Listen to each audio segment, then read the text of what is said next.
As far as we know, it's the only home to life in the universe. Why? What is it that makes our planet so special? The answers are hidden deep in the Earth's past. To find them, we must travel back in time, to see the first humans walk the Earth, to ride continents on a collision course, face killer dinosaurs, dive into oceans full of bizarre life forms, feel the bitter chill of global ice ages, and experience the fury of cosmic missile attacks. We must travel back in time until we reach the birth of the Earth itself. Then we can piece together our planet's incredible story and discover why all of this, all of us, are here.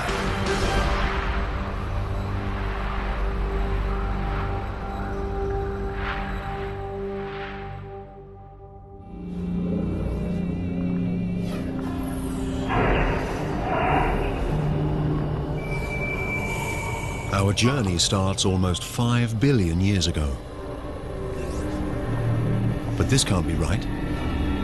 There's no sign of our beautiful blue planet. Just a newborn star, our sun, surrounded by all this dust. We've arrived too early, before the Earth has even formed.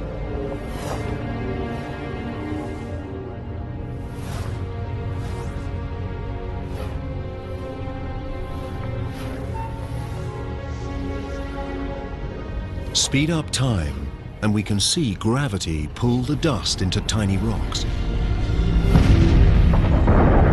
It hardly seems possible that something as complex as a planet is made from nothing more than dust and rocks.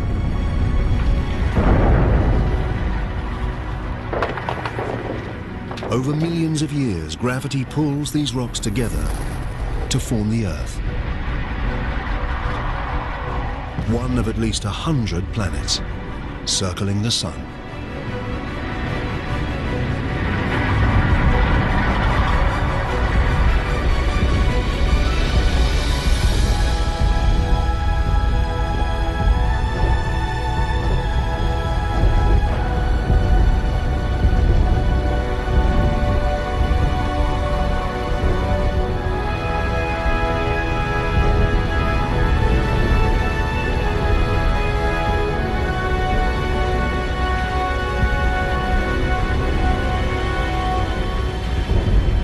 But 4.54 billion years ago, our planet looks more like hell than home.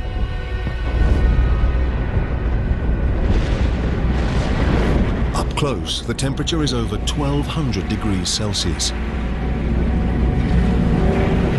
There's no air, just carbon dioxide, nitrogen, and water vapor. It's so hot, so toxic, that if we got any closer, we'd be incinerated and suffocated in seconds.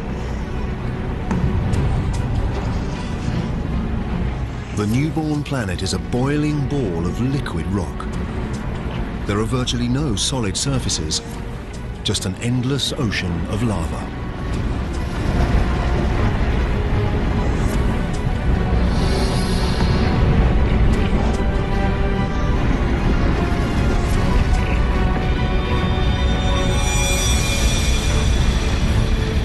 A young planet called Theia is heading straight for us.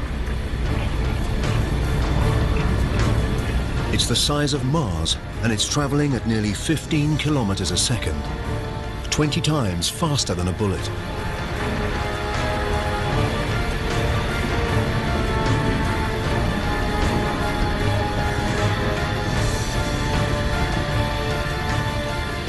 The intruder's gravity is distorting the Earth's surface.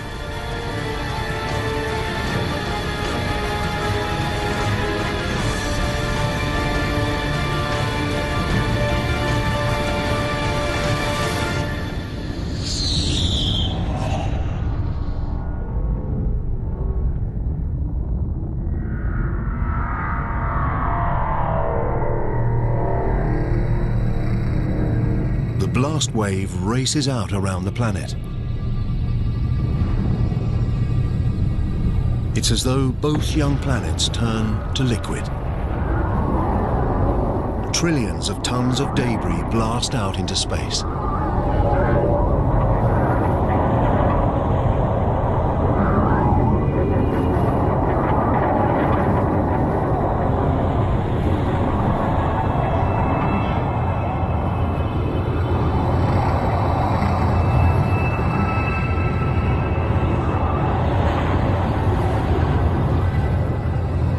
But over the course of just 1,000 years, gravity works its magic and turns the rubble into a ring of red-hot dust and rock that circles the Earth.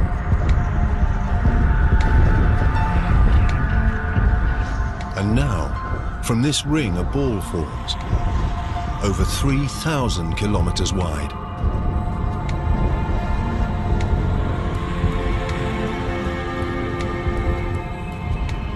We're watching the birth of our moon. It's much closer than the moon we recognize, just 22,000 kilometers away, instead of about 400,000 kilometers.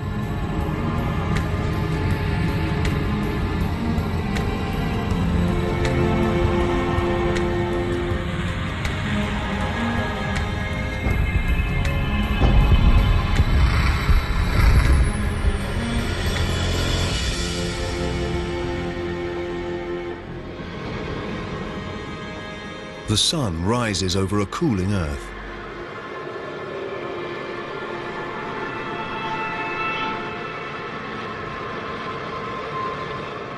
And sets just 3 hours after it rises. The impact has set the Earth spinning so fast that an entire day lasts just 6 hours. The days may pass quickly, but the Earth changes slowly. To understand the making of our planet, we need to fast forward through millions of years.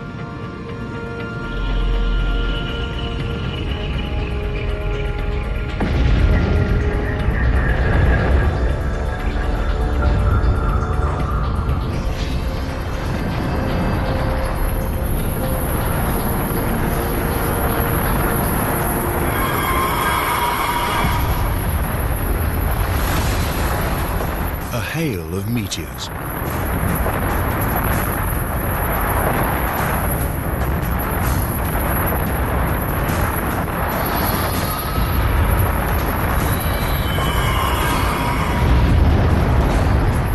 $3.9 billion years ago, and we're under attack from debris left over from the solar system's formation.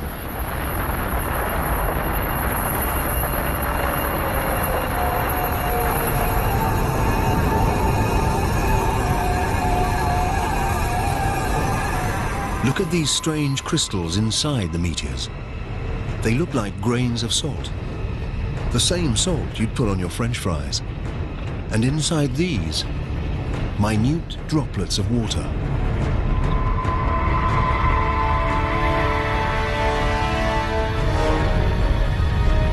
It seems these deadly missiles could contain the vital ingredient for life on Earth.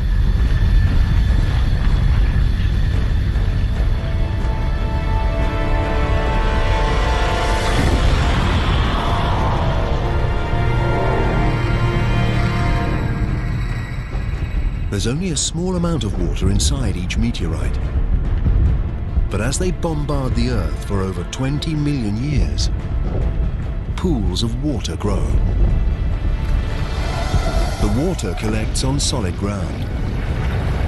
The Earth's core remains molten, but its surface has cooled to around 70 or 80 degrees, just enough to form a crust. In the future, we could swallow this water when we take a drink.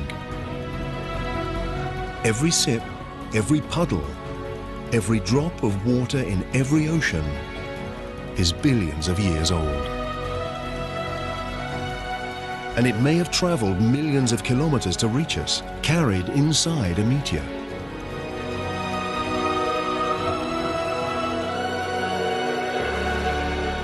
The Earth looks more familiar, but this is still a dangerous place.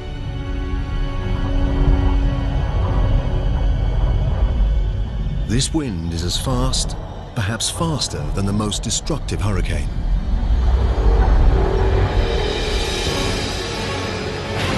It's a megastorm, whipped up by the planet's rapid rotation. The Moon is so close to Earth that its gravity is overwhelming. It creates huge tides that race across the planet's surface.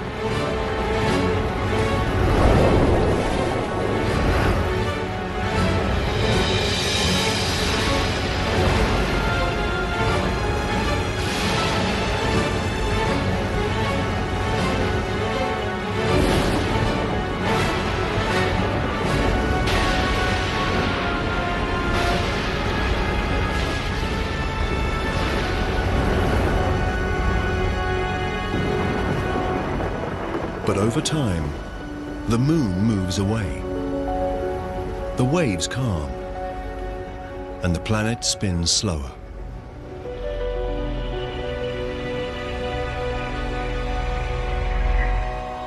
"700 million years after the planet's birth, life-giving water covers its surface. But not just water. There's something else down there. Tiny islands. They seem to have appeared from nowhere.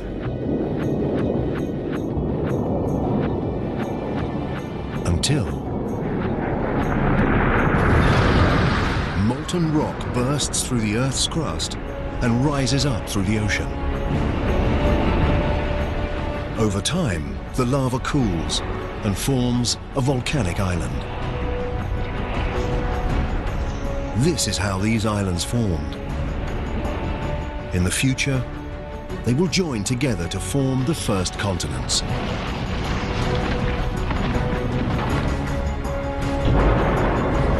The infant Earth has water and land. It's beginning to look like the planet we call home. But the atmosphere is toxic, and the temperature is scorching. Nothing could live here.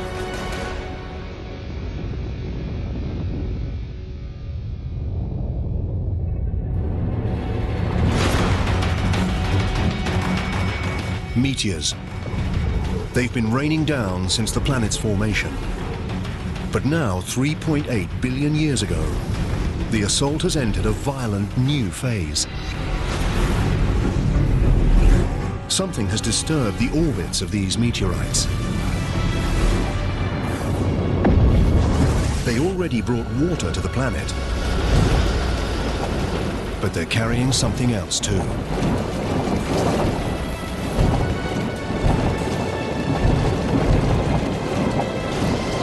As the meteorites dissolve, they release their minerals and transport carbon and primitive proteins, amino acids, from outer space to the bottom of the ocean. It's dark. The sun's rays can't reach beyond 300 meters, and it's close to freezing.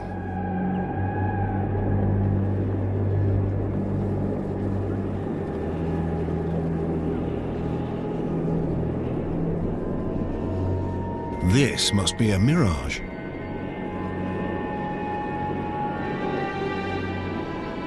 A city of underwater chimneys. It's not smoke. It's some kind of hot liquid. Seawater has seeped down into the Earth through cracks in the crust, getting hotter, collecting minerals and gases on the way. It's this potent mixture that's spewing back out into the ocean, building these towers. Add to this all those minerals and chemicals from the meteorites, and the water has become a chemical soup. It's impossible to know how or when, but somehow these chemicals have come together to create life. The water is now full of microscopic organisms. These single-celled bacteria are the earliest forms of life on Earth.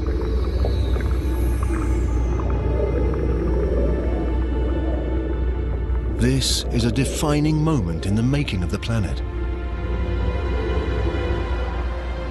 Microscopic life is underway.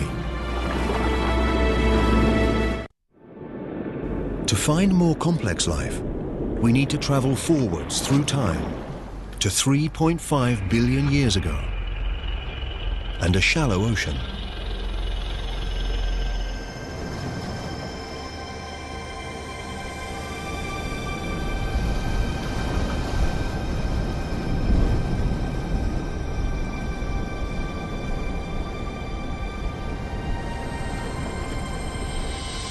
These look like rocks,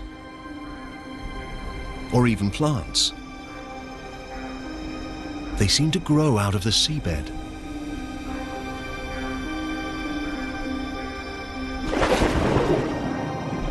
Each is a mountain of living bacteria, a colony called a stromatolite.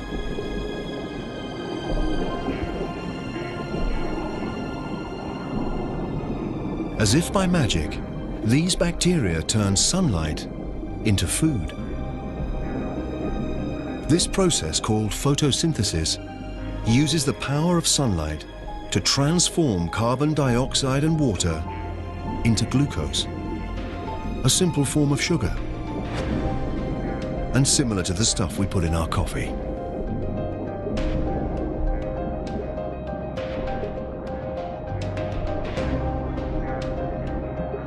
And this magical transformation releases a byproduct, a gas called oxygen. Underwater, the stromatolites slowly fill the oceans with oxygen.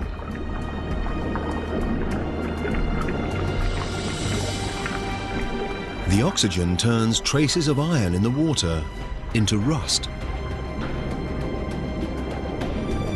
This falls to the ocean floor to form deposits of iron-rich rock.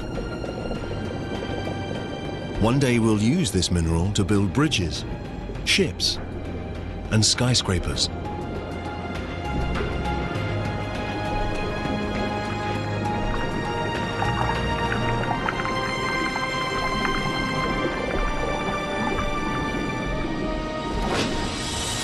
Above the waves, the oxygen transforms the atmosphere. These stromatolites are creating the single most important element for life on Earth. Without them, virtually every living thing wouldn't exist.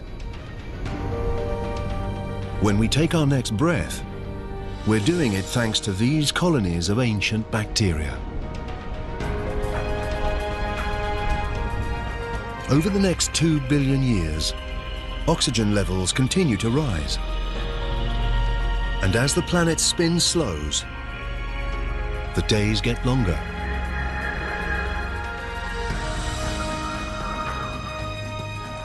Now they last at least 16 hours. We're discovering it takes a long time to make a planet. 1.5 billion years ago, 3 billion years after the planet's birth, and there's no complex life. No plants, no dinosaurs, no humans. But the Earth has something that no other planet has. A force with the power to change everything.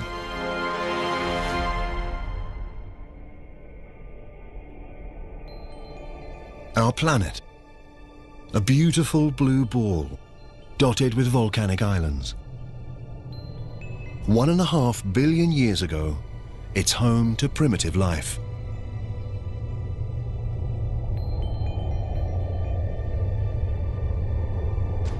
Over millions of years, we can see something is rearranging the islands. Hidden beneath the ocean, the Earth's crust has broken into vast plates. Deeper still, the Earth's core is at work. It's hotter than the surface of the sun. So hot, it generates movement in the rock beneath the crust.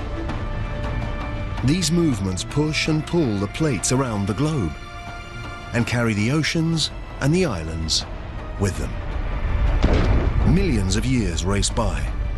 Seeing it like this, our planet seems active, changing, alive. Over 400 million years, a vast new supercontinent takes shape, called Rodinia.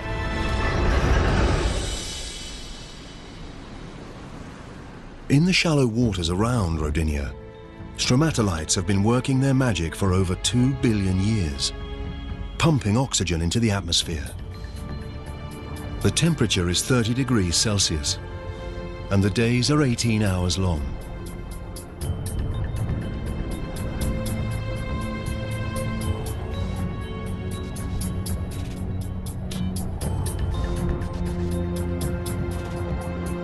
But this looks more like Mars than Earth.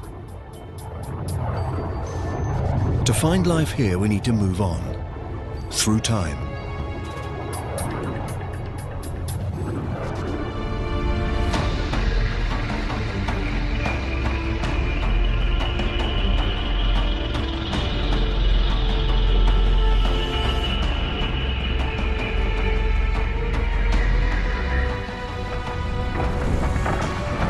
The state of Washington, 750 million years ago. Some force from deep inside the planet itself is ripping the crust to pieces. It's as though the world is tearing apart. And there's only one force powerful enough to do this: heat. It escapes from the Earth's molten core, stretching and weakening the crust. Centimeter by centimeter, year by year, the great supercontinent is splitting in two.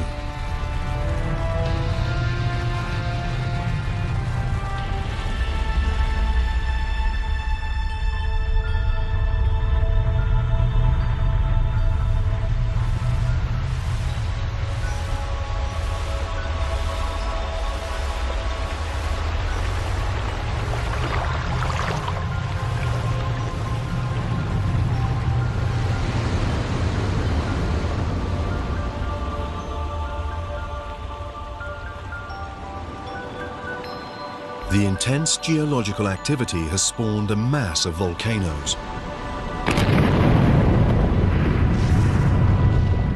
These pump carbon dioxide into the atmosphere. There's smoke and gas everywhere.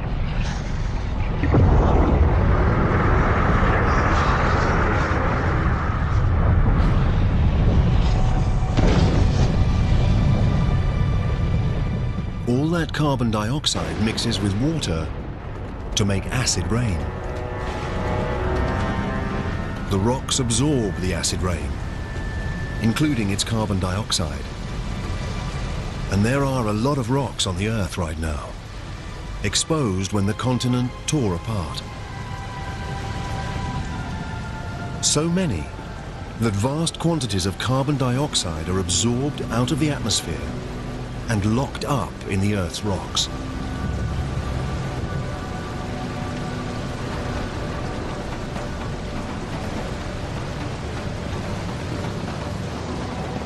There's not enough carbon dioxide in the atmosphere to trap the sun's heat around the planet.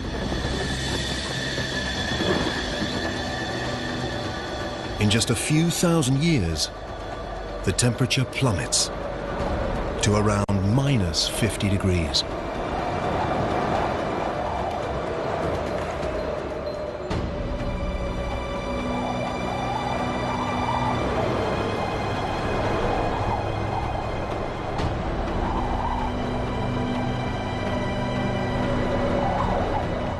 This frozen wasteland is southern Australia, 650 million years ago. It's the start of what some scientists call Snowball Earth, a period they believe to be the longest, coldest ice age ever to grip the planet. a vast wall of ice, thousands of meters high. The ice is unstoppable.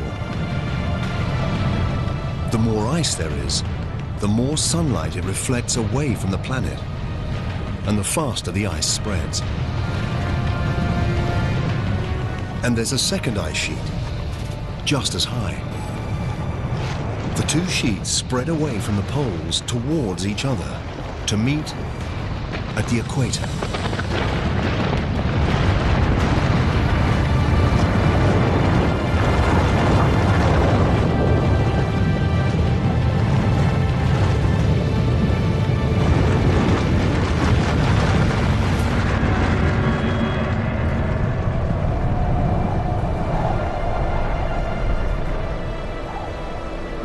Now, an ice sheet up to 3 kilometers thick entombs the entire planet. First, the planet was a molten ball of fire. Now, it's a frozen ball of ice. Virtually all the sun's light and warmth reflects back into space.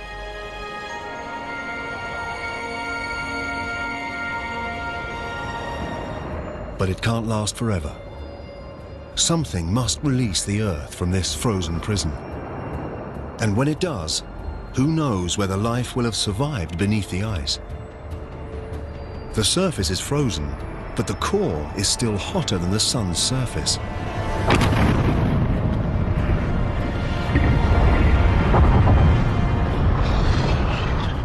Volcanoes have been erupting since the world began to freeze. But up until now, even their heat and power made no impact on the ice.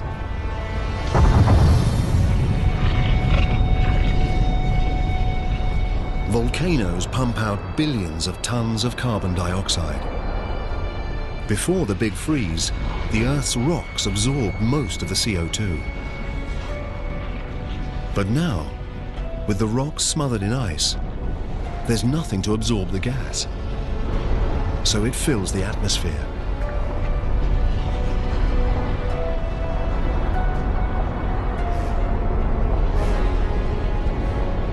Like a blanket, it traps the sun's warmth around the planet. Temperatures rise until now, after 15 million years, the ice begins to melt.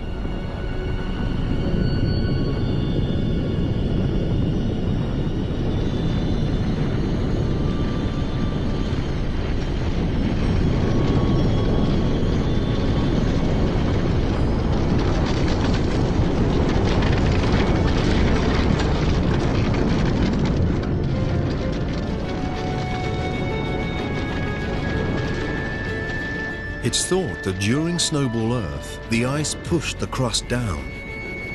Now, as it melts, the crust bounces up. This creates fissures and weak spots, and more volcanoes.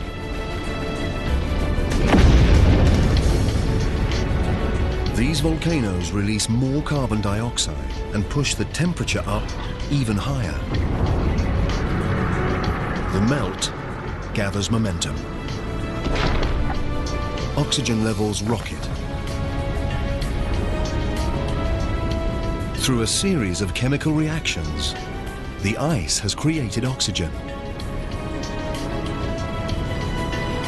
While the planet was frozen, the sun's ultraviolet rays reacted with water molecules in the ice to produce a chemical rich in oxygen.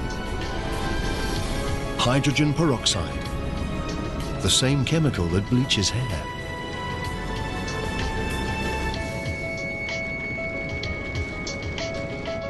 Now, as the ice melts, the hydrogen peroxide breaks down and releases massive amounts of oxygen.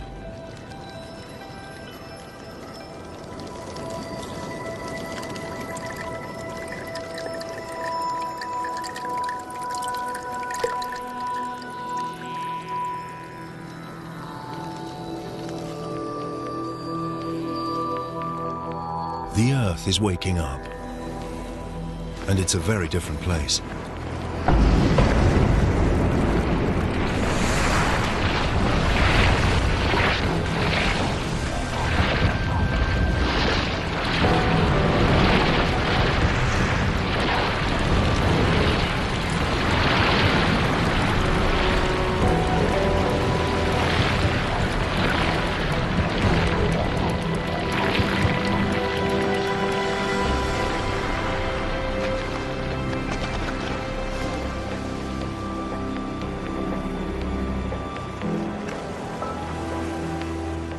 Now, 600 million years ago, the atmosphere is warmer. It feels like a summer's day. And the days are about 22 hours long.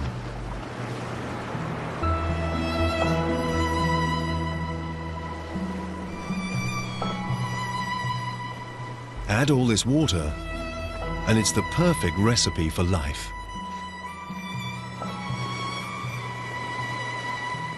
Before Snowball Earth, primitive bacteria had emerged in the oceans.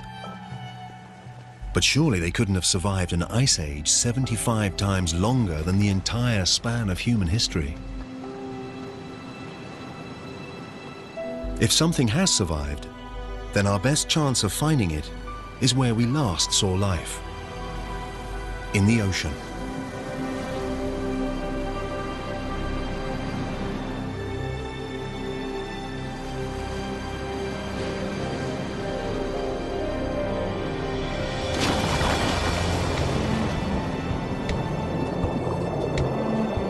Now, 540 million years ago, in an ocean full of oxygen, those primitive bacteria have evolved.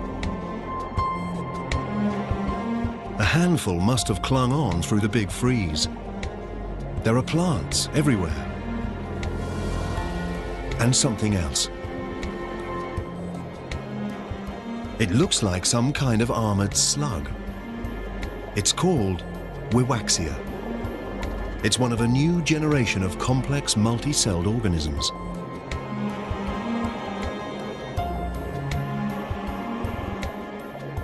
We're entering one of the most dynamic periods in the Earth's story, the Cambrian explosion. Increased oxygen levels allow creatures to grow larger and develop bony skeletons. There are worms, sponges, and these. They're trilobites, distant relatives of insects, lobsters, even scorpions.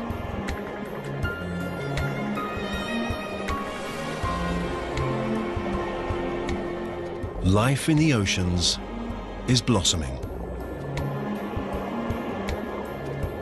From microscopic bacteria to a monster like this.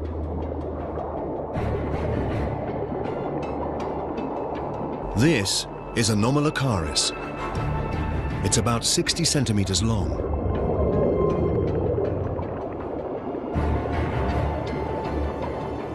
Look at its large eyes, its razor-sharp teeth and grasping limbs.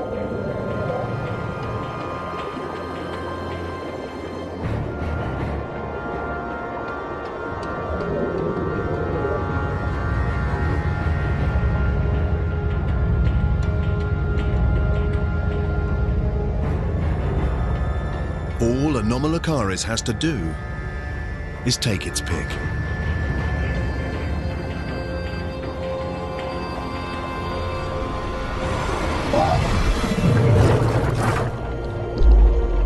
The trilobite can't right itself. Its soft belly is exposed.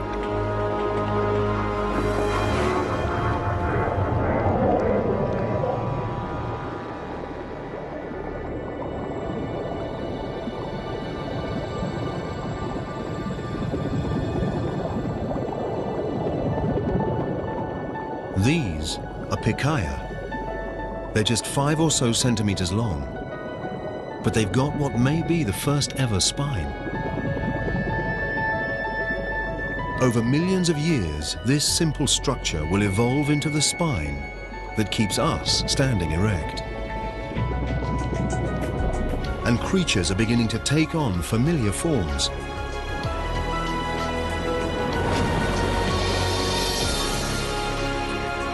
Beneath the waves, there are already tens of thousands of plant and animal species. The advance of life seems unstoppable.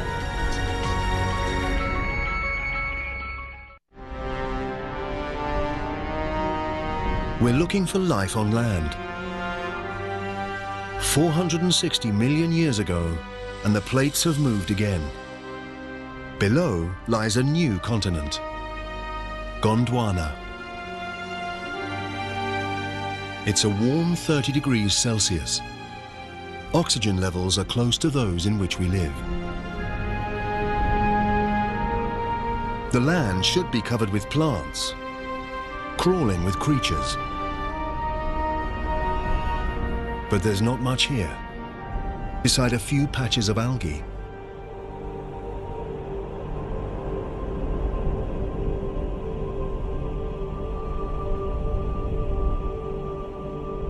There's only one explanation: the sun. It blasts the surface with deadly radiation. The complex life we've seen in the ocean doesn't stand a chance on land. But 50 kilometers up, where the rays enter the Earth's atmosphere, something strange is happening.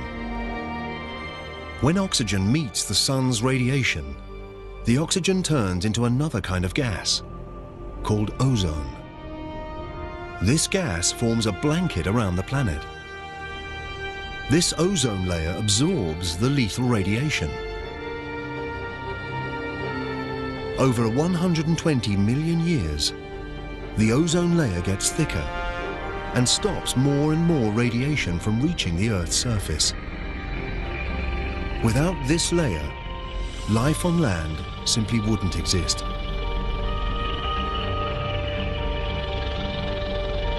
Now, shielded from radiation, life blossoms. Those small mossy lumps are the first land plants. And they're pumping out even more oxygen. Levels soar.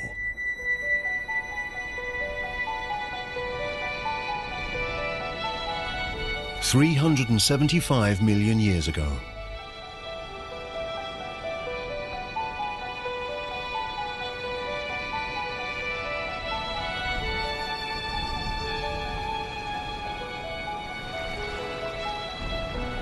There's something down there, in the water. It's moving, swimming.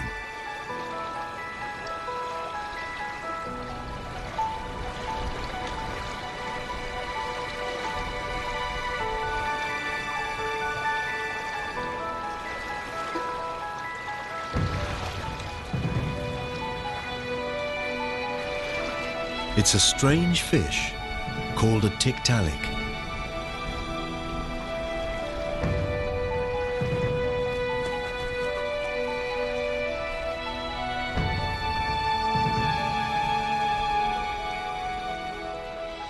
Its neck allows it to raise itself up.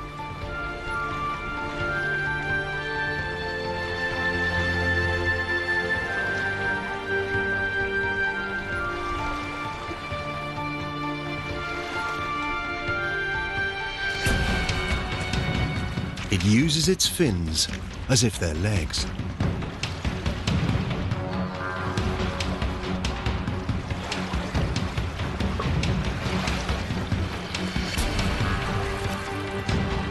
And moves out of the water, where plant life is exploding.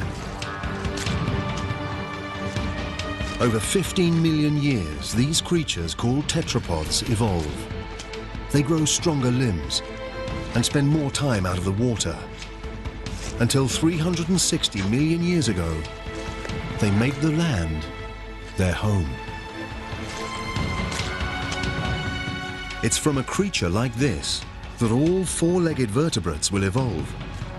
Dinosaurs, birds, mammals, and eventually you and me.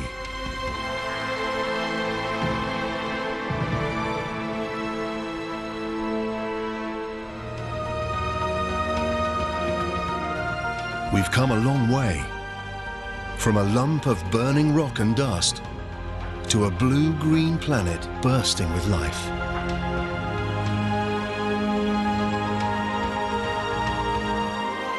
There are still no humans, But there are fish, plants, and this. It's a dragonfly. A dragonfly the size of an eagle. This giant is called Meganeura. What were once legs have evolved into wings, extending the dragonfly's hunting territory over a vast area.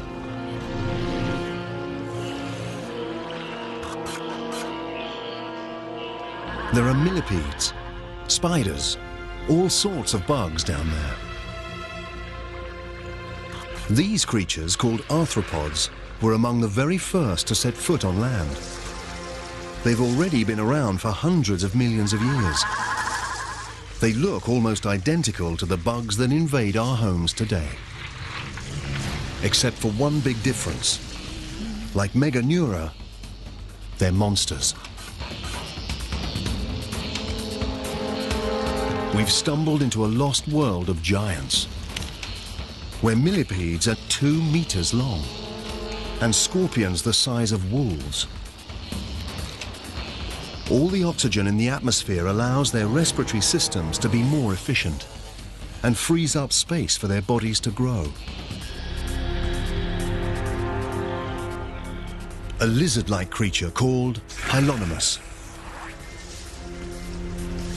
The creatures we've seen so far laid their eggs in the water.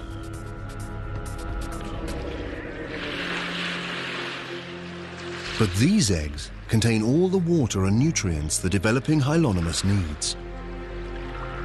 The babies are growing in their own self-contained pond.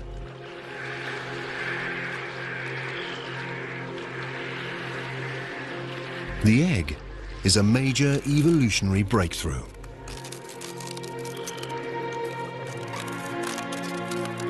Now animals can leave the water behind and conquer the land.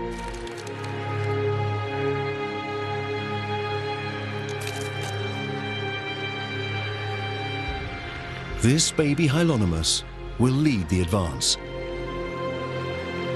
It's a new kind of creature, a reptile.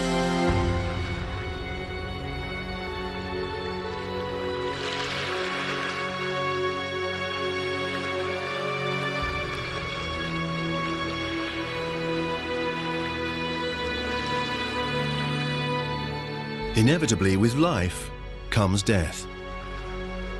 There's so much dead plant matter, it builds up and decays into dense, soggy layers. Over hundreds of millions of years, rocks will cover these layers. Heat from the Earth's core and pressure from the overlying rocks will transform the layers of dead plants into seams of coal. Each lump of coal we burn today to warm our homes and fire our power stations is made of plants that died 300 million years ago.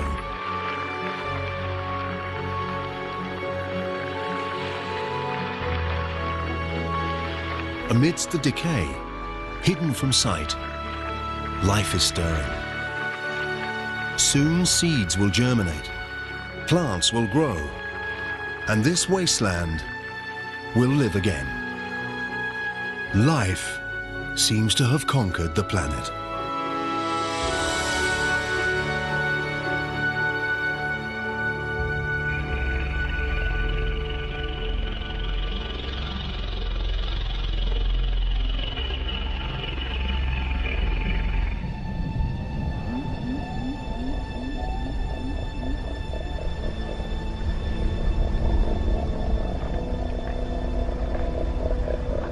A herd of creatures graze the Siberian plains. They're not dinosaurs. They won't set foot on Earth for at least another 20 million years. But they're big. Evolution has taken a huge leap forwards. The small lizards we saw earlier are now giant reptiles. These are scutosaurs, the distant relatives of turtles. They're plant eaters. And if the plant eaters look this tough, the carnivores must be seriously mean.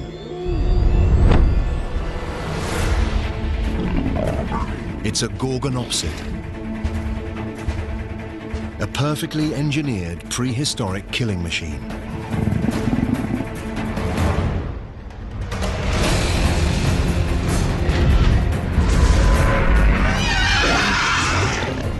The gorgonopsid's saber teeth have wounded the scutosaur.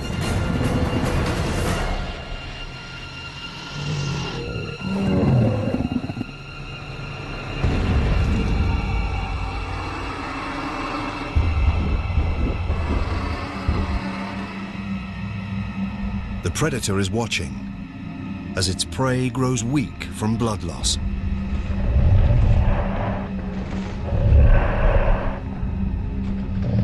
Until, hold on, it's backing off. Something strange is happening. The ground is getting hot.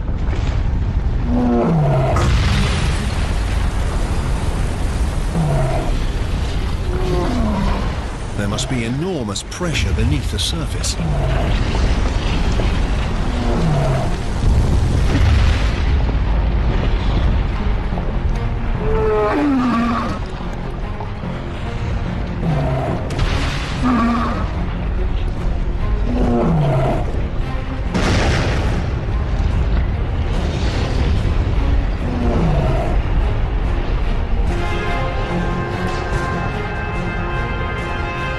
There's lava, but this isn't one single volcano. The entire landscape is erupting. It's a flood basalt eruption. A massive plume of mantle is rising up from deep inside the Earth, pushing molten rock out through fissures in the Earth's crust.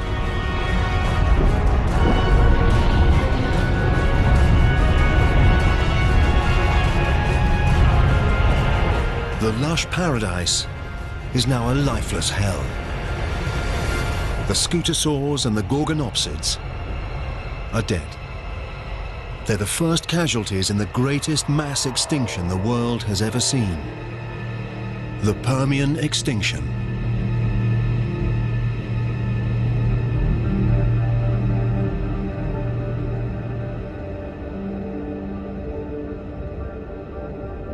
On the other side of the continent of Gondwana, it's as if nothing happened.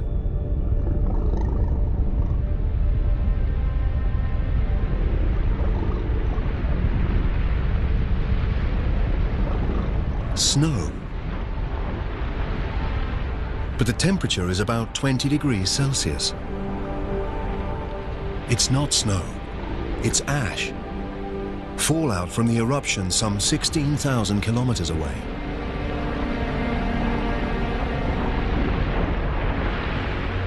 The ash burns, suffocates, and kills animals around the world.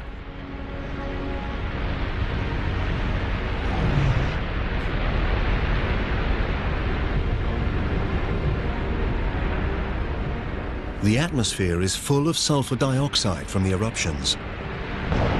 As it rains, the gas turns to sulfuric acid and burns everything it falls on.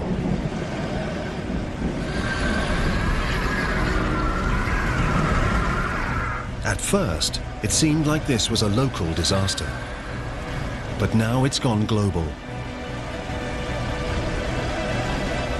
The Siberian eruptions increase the Earth's carbon dioxide levels.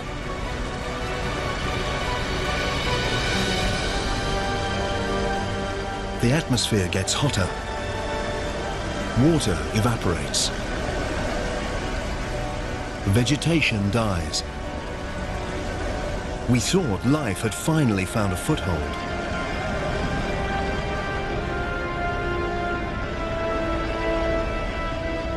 Now it looks like we were wrong.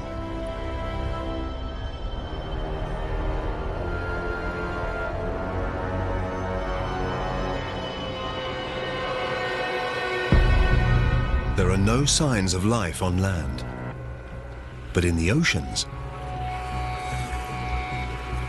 this can't be right. The oceans are turning pink.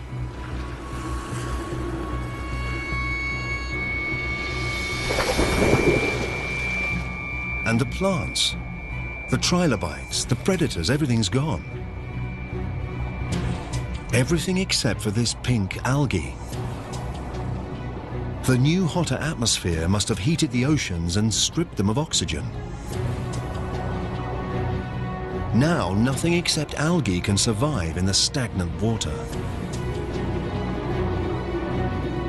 The Siberian eruptions are transforming the entire planet. Nothing, not even the deepest ocean floor, is beyond their reach. Look, bubbles.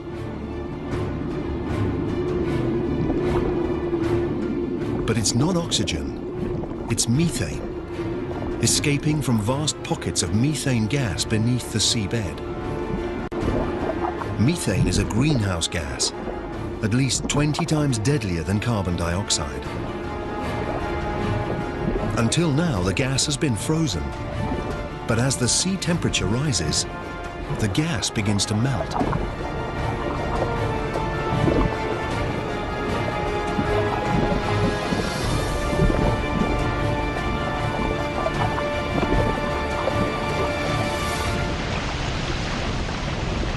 Released into the atmosphere, this powerful gas pushes up temperatures even further, up to almost 40 degrees, 6 degrees hotter than before the Siberian eruptions.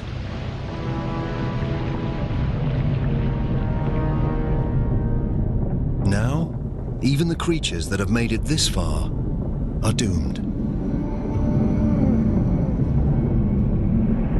It's 500,000 years since the eruptions first began.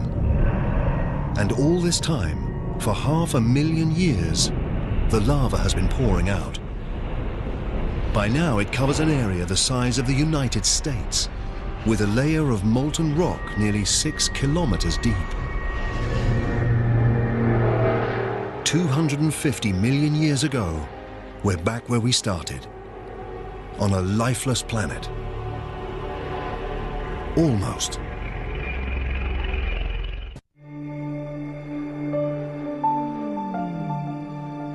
It's 50 million years since virtually all life on Earth was wiped out, and the planet has been transformed.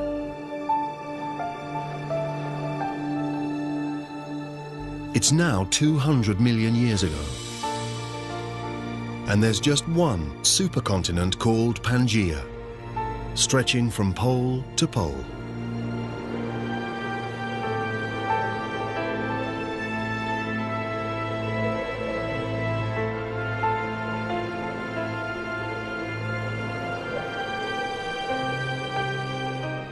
After the trauma of the mass extinction, the planet is healing.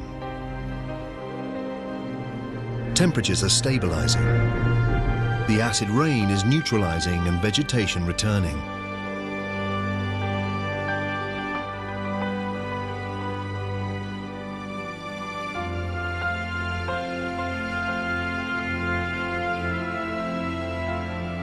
And with 95% of all life on Earth wiped out, the field is open for a new species to emerge. One that will dominate the planet like no other before or since.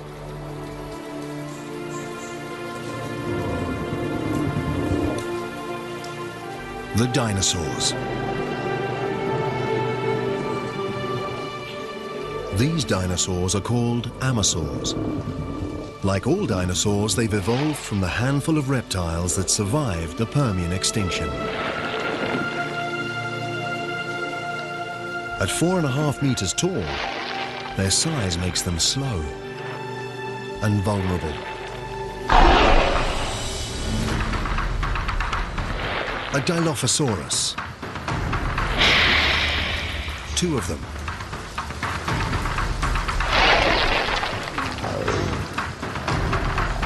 They're small and fast.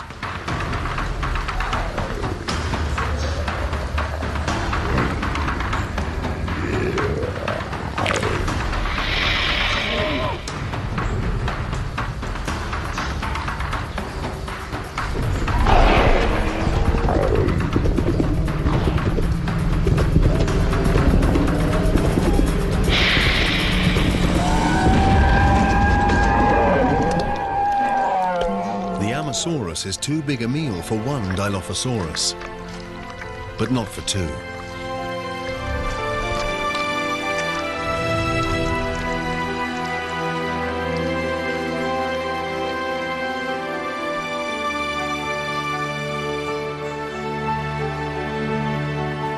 The dinosaurs have repopulated the Earth, but no species can tame this restless, volatile planet.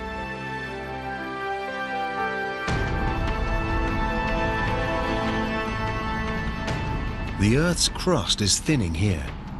It's releasing lava, shaking with earthquakes, as though it's being stretched by some unseen force.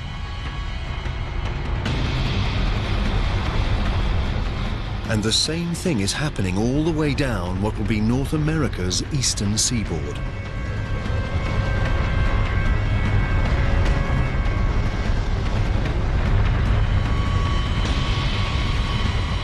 The Earth's plates are on the move again. 190 million years ago, the great supercontinent of Pangaea breaks up.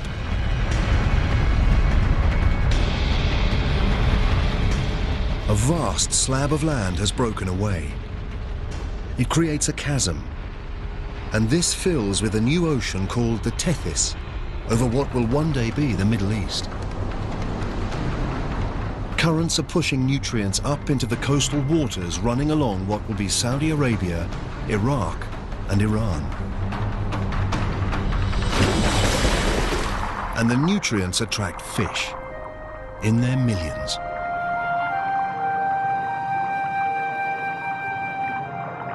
And with so much life, also comes death.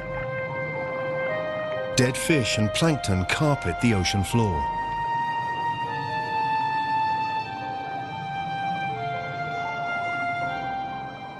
Over the next 10 million years, layers of rock will bury and heat the dead creatures. Ancient fish and plankton will become oil.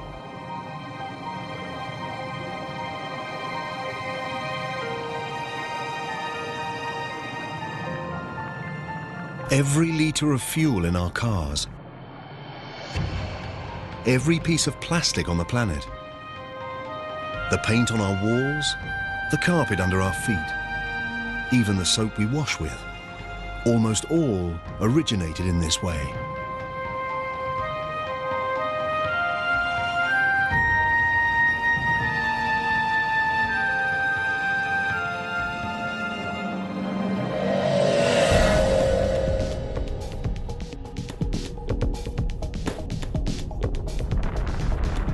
$180 million years ago, and further west, the North American plate is still moving away from the European and Asian plate. It happens slowly, at about 2.5 centimeters each year, the same speed as our fingernails grow. But hit fast forward, and a new ocean forms right beneath us, and new continents. Montreal moves away from Marrakesh, New York from West Africa. The world as we know it is taking shape. The chasm between the two continents fills to create a vast ocean, the Atlantic.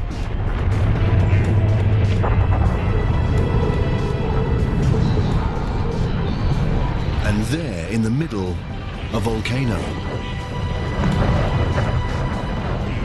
We've seen plates move before. We know it's caused by currents deep beneath the Earth's crust. This process is happening down there, right now.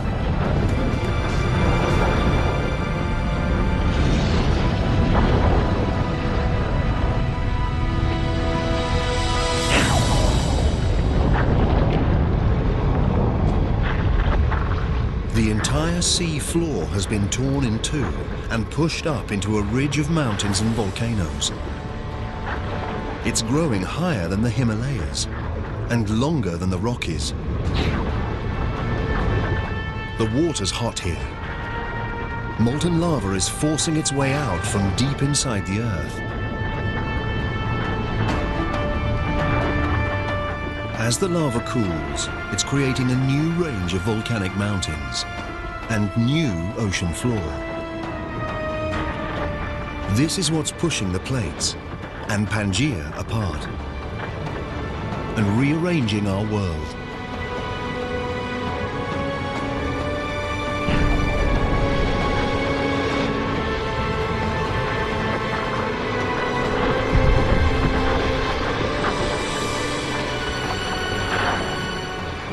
It's this geological activity that makes the Earth restless, creative, unique. And every time the planet reinvents itself, the things that live on it must adapt and evolve.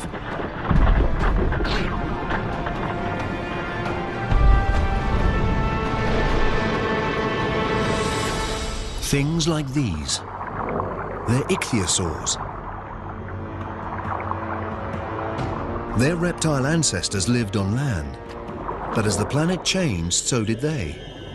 They grew fins and moved into the newly formed Atlantic Ocean.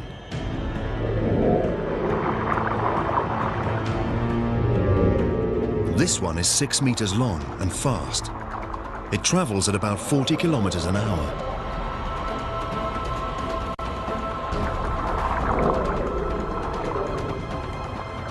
It's the ocean's fastest creature, the most efficient predator, and it's ruled the Earth's oceans for 50 million years.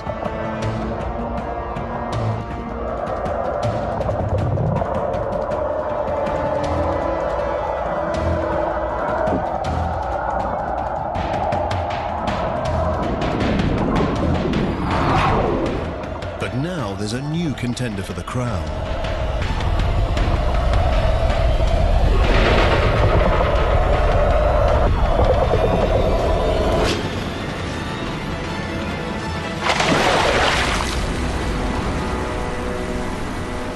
A pliosaur. Longer than a bus, as heavy as a truck. Its jaws are immense, over 8 times more powerful than a great white shark's.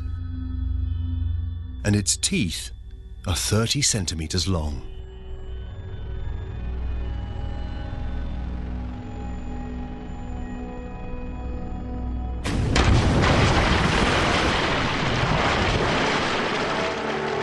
The Earth, and the creatures that live on it, has changed beyond recognition.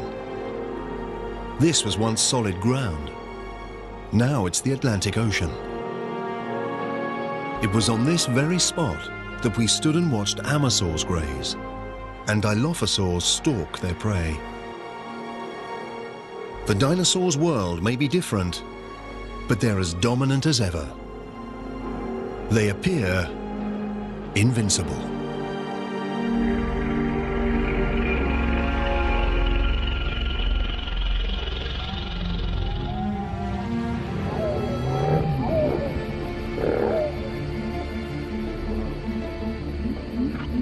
It's a shrew-like mammal, and it's evolved from the small number of mammals that survived the mass extinction 185 million years ago. It's also prey for the dinosaurs. This is why most mammals live in the trees or underground and venture out at night. Mammals are no threat to the dinosaurs.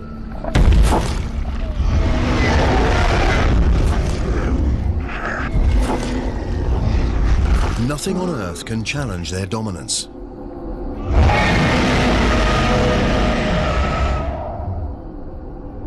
Nothing on Earth.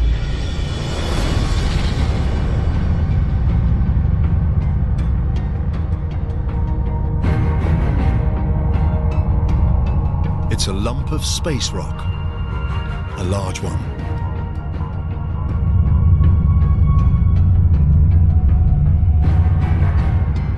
This asteroid is about 10 kilometers across, bigger than Mount Everest.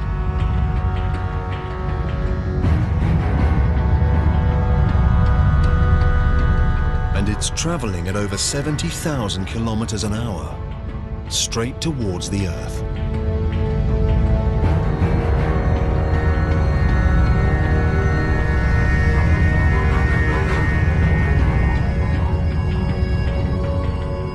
heading for the Gulf of Mexico, just off the Yucatan Peninsula.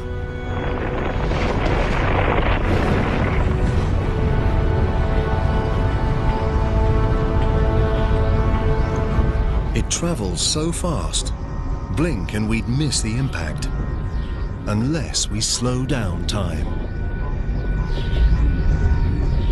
It's a split second that will change the world forever.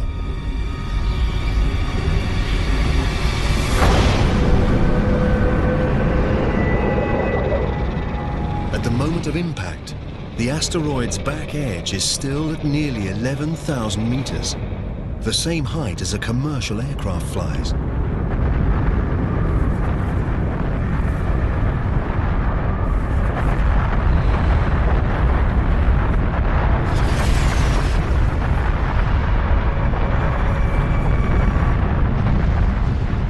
The asteroid strikes with such immense force, it destroys everything it hits. Even the asteroid itself instantly vaporizes.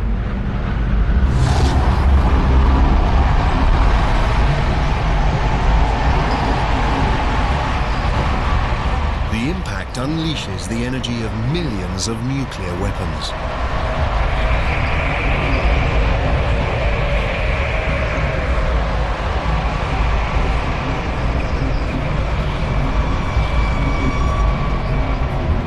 Nowhere is safe, not even way up here. Some of these boulders are as big as entire city blocks.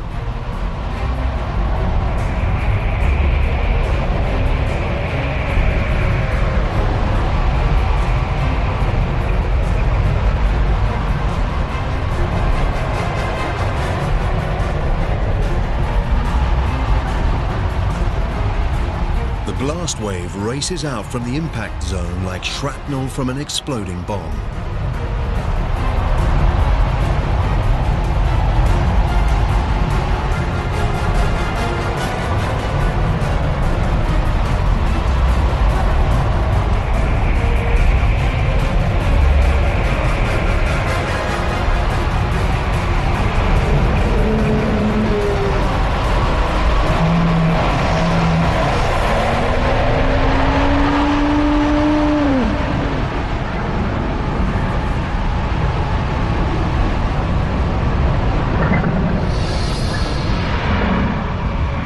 After impact, thousands of kilometers from where the asteroid struck, the Earth is under attack from every direction. Boulders rain down.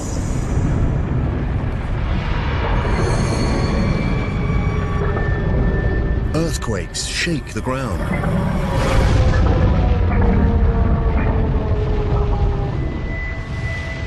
And tsunamis batter the coasts.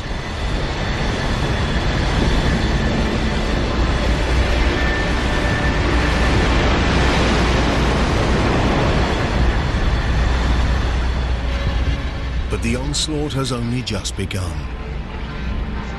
The plume of molten rock and dust spreads out and engulfs the planet. The entire sky is acting like a giant sun lamp.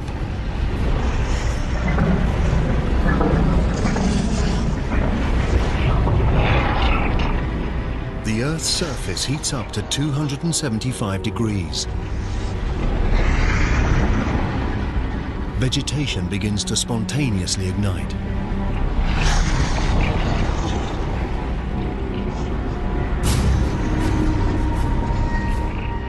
Even months after the impact, smoke and ash still block out the sun's rays.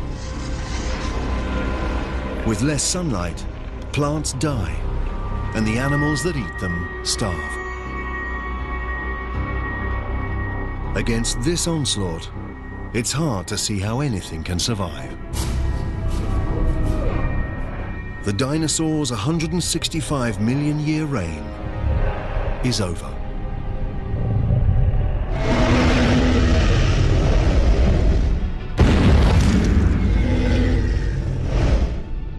But the dinosaur's demise is an opportunity for another species. Mammals. By living underground, they've avoided the heat and the fires. And by eating anything and everything, they thrive while more selective eaters die.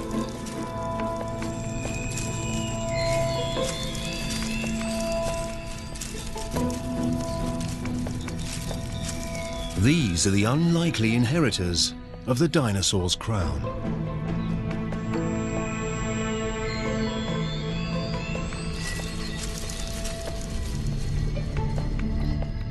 And as one story ends, another begins. With the dinosaurs out of the way, this could be our ancestors' chance.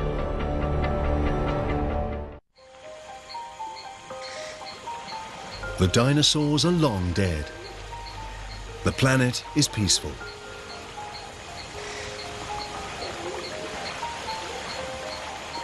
In this new world, our mammal ancestors are evolving.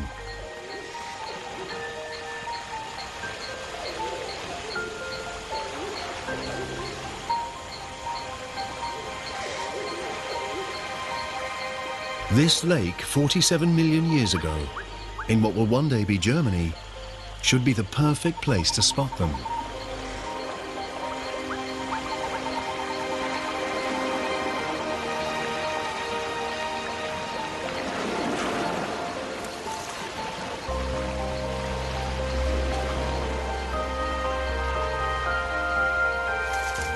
This isn't like the mammals we saw earlier. Its eyes and brain are bigger. This is Darwinius massillae, or Ida. She looks nothing like us, but fossil evidence from our own time tells us these creatures could evolve into monkeys, apes, and eventually humans. We're looking back through 47 million years of evolution to what may be one of our earliest known ancestors.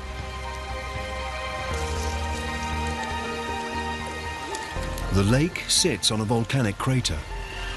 It belches out noxious gas.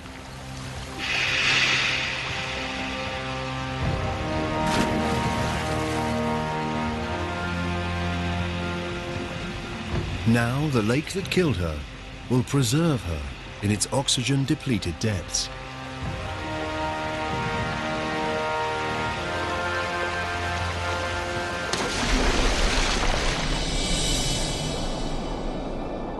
One day, when the water has gone and Ida is fossilized in stone,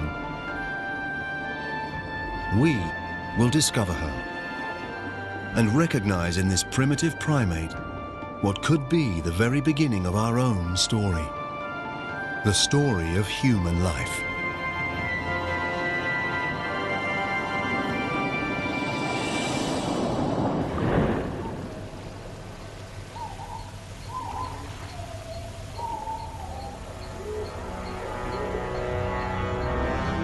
We're closer to understanding how everything we've seen, from ocean bacteria, through walking fish, and subterranean rodents, leads to us, and to understanding how our planet was made.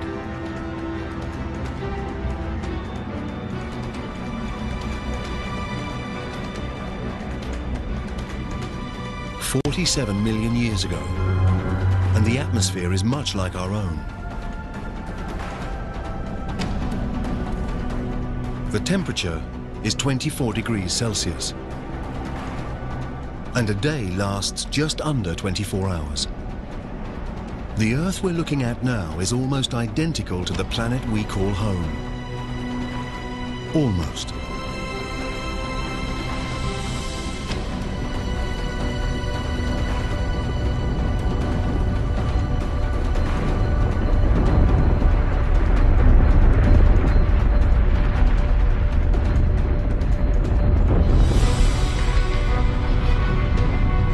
The Earth's plates have been on the move again, with the continents on their backs. India moves north towards Asia.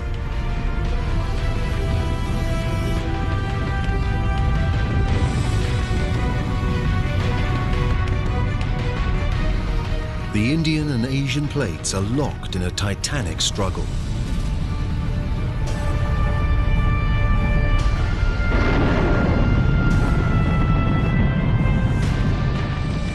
Neither plate is winning. Both plates begin to buckle. What was once ocean floor contorts upwards along a 2,500 kilometer line.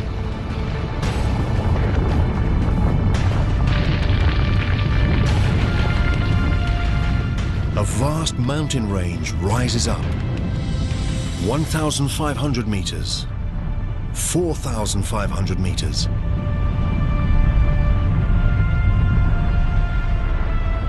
Now over 8,000 meters.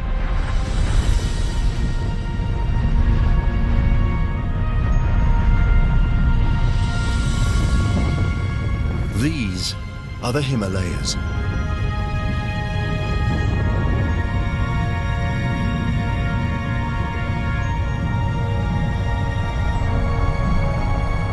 And there it is, the highest mountain of all, Mount Everest.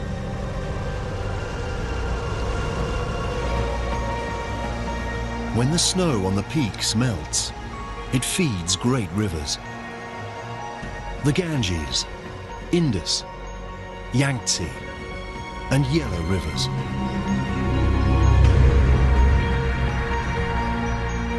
The Himalayas are like a vast water tower. One day their rivers will supply water for almost half the world's population.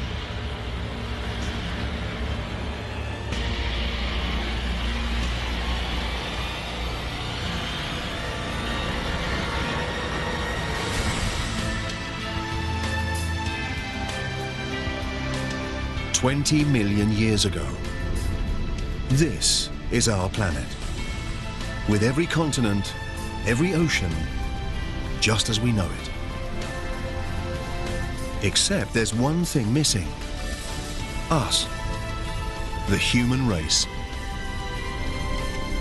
For humans to evolve, something somewhere down there has to change."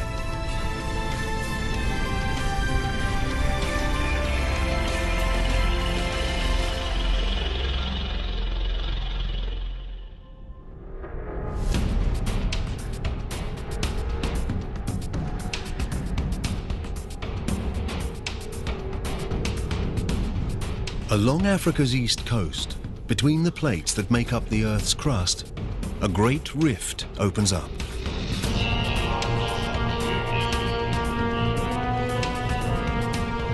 The rift stretches nearly 6,000 kilometers.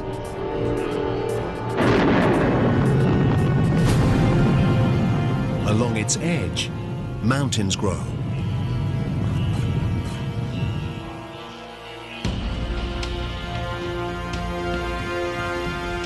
There. It looks like an ape, not a human. It might stay in these trees forever, but its world is changing.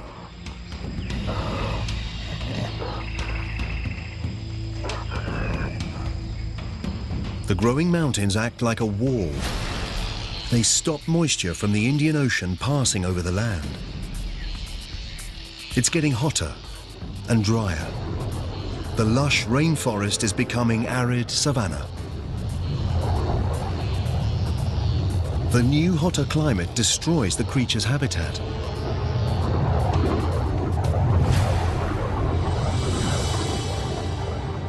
It forces them to search further afield for food, to stop dragging their knuckles on the floor like apes, to stand and walk on 2 feet. It's the most important step in the human story. This mountain range along Africa's east coast could be the reason we walk on 2 feet. It seems incredible. The random movement of 2 plates may have kick-started a chain of events that will lead to the first humans.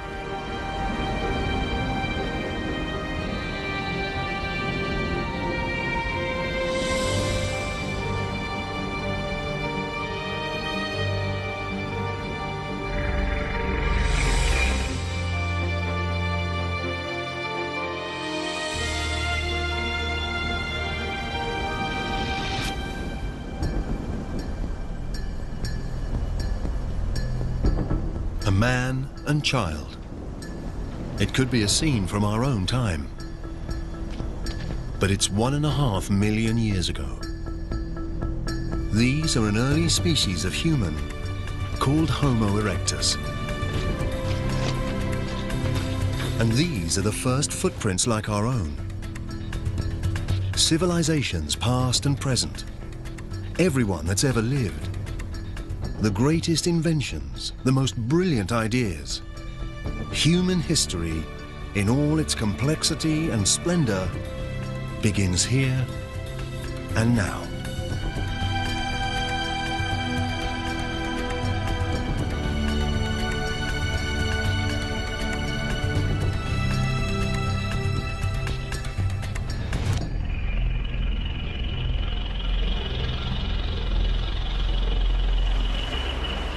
The climate changes again.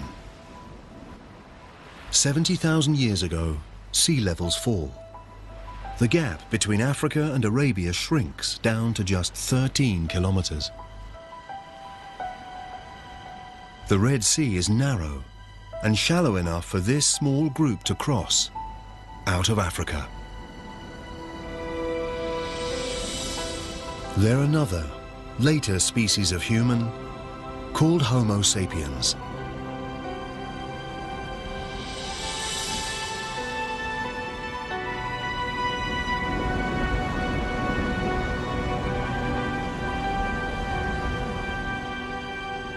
They've made it across.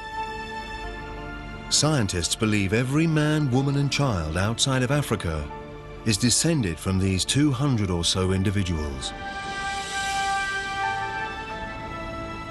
Over time, our ancestors multiply and spread out to India, onto Asia, and into Europe.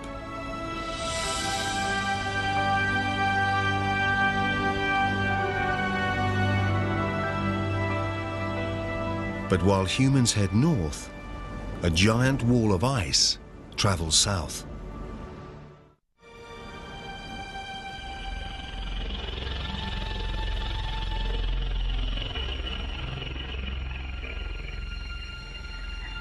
Europe, 40,000 years ago.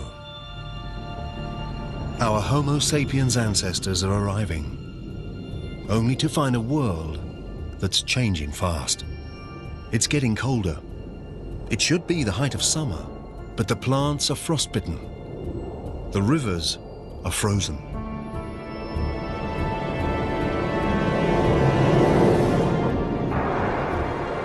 Natural changes in the Earth's orbit, CO2 levels, and the flow of warm water around the planet conspire to lower the Earth's temperature. The Earth and its inhabitants enter an ice age. Glaciers as high as skyscrapers creep over the northern hemisphere at 30 centimeters a day. Slow and powerful, they sculpt the landscape as they move over it, gouging out great depressions. The planet will never look the same again.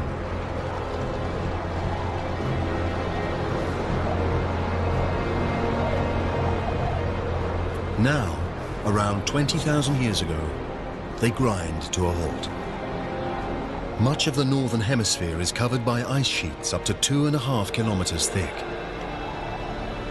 With trillions of gallons of water locked up as ice, sea levels fall.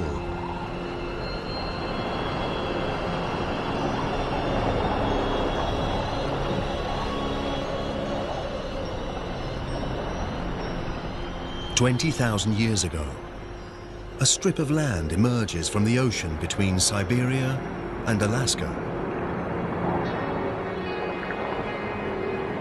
It's a bridge between two vast continents, a gateway that takes humans from Asia to a new world, America.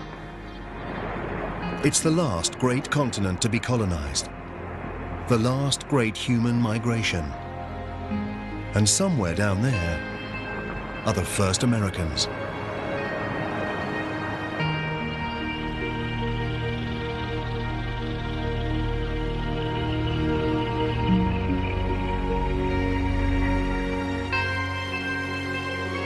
Now, 14,000 years ago, the changes that triggered the Ice Age go into reverse. As the ice retreats, it reveals a very different northern hemisphere. The glaciers gouged out huge depressions. Now they fill with water to become North America's Great Lakes.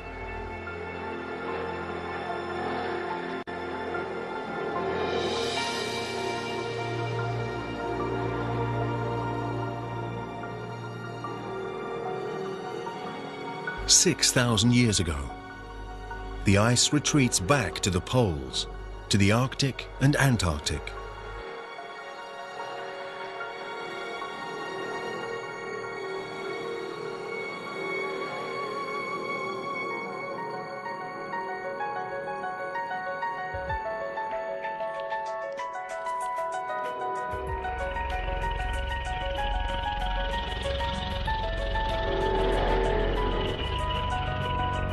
After a 4.5 billion year journey, we've made it.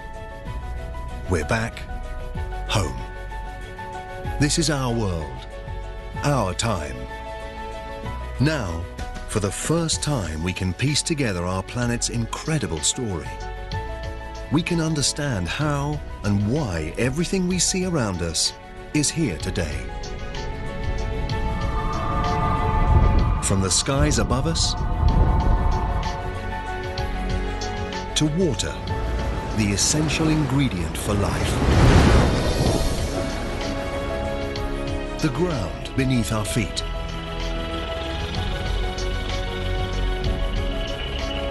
And finally, life. The spectacular result of a chain of catastrophes and coincidences. Each triumph, each disaster is a step on the trail that leads to here. To each and every one of us, right now.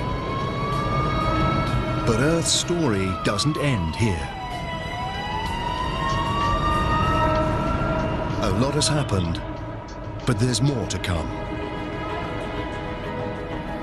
The Earth will live for at least another 4.5 billion years.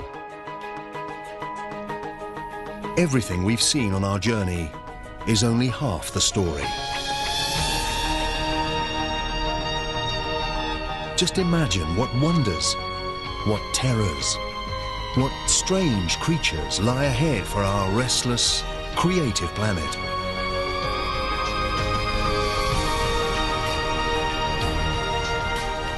The next chapter of Earth's story is still to be written. Take another epic voyage in Journey Through the Milky Way, brand new next Sunday at 7. Stay tuned for 2012, The Final Prophecy.